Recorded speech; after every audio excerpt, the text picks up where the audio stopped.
Welcome to Kenton's videos. Enjoy the video. You start by leveling and stacking. Trim domes so layers sit flat.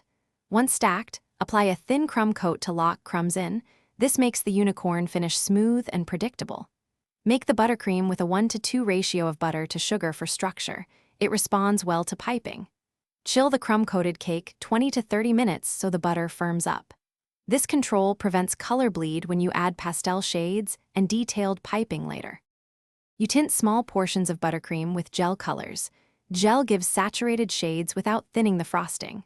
Once colored, load multiple tips or a multi-chamber bag. Use a 1/2-inch star or petal tip for flowing main ropes and a small round tip for eyes and nostrils. Pipe in overlapping curved strokes to mimic hair movement, alternate pastel shades to create depth. Make sure to rotate the cake on a turntable. Steady motion keeps stroke. You form a fondant horn, score a spiral for texture, and lightly dust gold for a polished look. Press it gently into the chilled cake top so it stays upright. Then add eyes, either tiny fondant ovals or a thin piped line. Spacing affects expression, so step back and check balance. If any buttercream starts to weep or soften, chill the cake 10 to 15 minutes and re-smooth with a spatula warmed briefly under hot water.